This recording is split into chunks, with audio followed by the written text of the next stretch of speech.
కేంద్ర ప్రభుత్వం కొత్త మంత్రిత్వ శాఖను అనౌన్స్ చేసింది. Ministry of cooperation. మనందరికీ తెలుసు భారతదేశంలో సహకార ఉద్యమం ఎంత ఇంపార్టెంటో. వ్యవసాయ రంగంలో కానీ, బ్యాంకింగ్ ఫినాన్స్ రంగంలో కానీ, హౌసింగ్ రంగంలో కానీ సహకార ఉద్యమంది ముఖ్యమైన పాత్ర. పేదలు, దిగువ మధ్య తరగతి వాళ్ళు ఎక్కువ ఉన్న దేశంలో చాలా రంగాల్లో సహకారం అనేది ప్రజల అభివృద్ధికి తోడ్పడుతుంది. ముఖ్యంగా గమనిస్తే వ్యవసాయ రంగంలో, చేనేత పరిశ్రమలో, పాల ఉత్పత్తిలో, వీటన్నిటిలో సహకార ఉద్యమం అనేది చాలా ముఖ్యం. అమూల్ సక్సెస్ స్టోరీ మనందరికి తెలుసు. అమూల్ ఎంత సక్సెస్ అయిందంటే అప్పట్లో ఉన్న మొదట్లో స్టార్ట్ అయిన గుజరాత్ రాష్ట్రంలో పాల ఉత్పత్తి రైతులకు అమూల్ సక్సెస్ స్టోరీ వల్ల చాలా లాభం జరిగింది. ఇట్లాంటి సక్సెస్ స్టోరీలు ఇంతకుముందు గత 10 సంవత్సరాల ముందు వరకు సంగం డైరీ కూడా, ఇలా రకరకాల సక్సెస్ స్టోరీస్ మన కళ్ళెదుటే ఉన్నాయి. ఈ సహకార ఉద్యమం దీనికి సంబంధించి మన రాజ్యాంగంలో 97వ రాజ్యాంగ సవరణ కూడా ఉంది.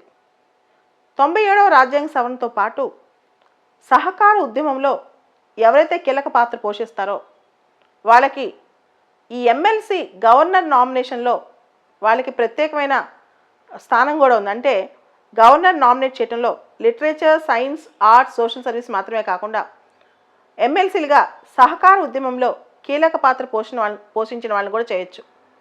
అయితే ఈ కొత్త మినిస్ట్రీ ఎందుకు పెడుతున్నారు అంటే మనం కేవలం దీన్ని ఒక మినిస్ట్రీ మాత్రమే కాదు, దీన్ని ఒక డీపర్ స్ట్రక్చరల్ చేంజ్ అని చూసుకోవచ్చు. Community based development, community based partnership at grass root level, అట్టడుగు స్థాయిలో కమ్యూనిటీ బేస్డ్ డెవలప్మెంట్కి పూర్తి స్థాయిలో ఊతమివ్వటం ఈ మినిస్ట్రీ యొక్క ఉద్దేశం.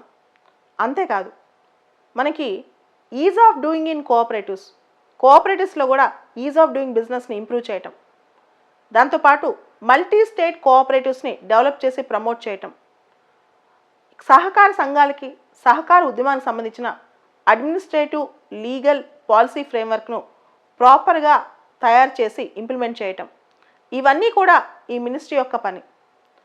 కొత్తగా ఈరోజు cabinet ministry, central ministry expand అవుతున్న తరుణంలో ఈ మినిస్ట్రీ ఆఫ్ కోఆపరేషన్కి ఎవరు ఇనాగరల్ మినిస్టర్ అవుతారో మనం వేచి చూడాలి.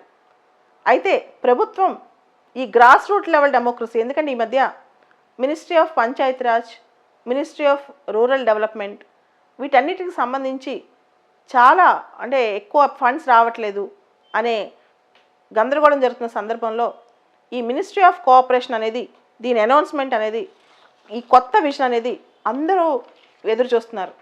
మనం కొన్ని రాష్ట్రాలు చూస్తే గుజరాత్ కానీ, మహారాష్ట్ర కానీ, చాలా రాష్ట్రాల్లో, ఉదాహరణకి మహారాష్ట్రలో కోఆపరేటివ్స్, ఫార్మర్స్ కోఆపరేటివ్స్ ముఖ్యంగా ఎంత ముందున్నాయో తెలుసుకోవచ్చు. అలాంటి వాటి కనుక ఇలాంటి మినిస్ట్రీ సహకారం కనుక లభిస్తే ఇంకా ముందుండే అవకాశం కూడా కనిపిస్తుంది. కాబట్టి let us wish ministry of cooperation all the best.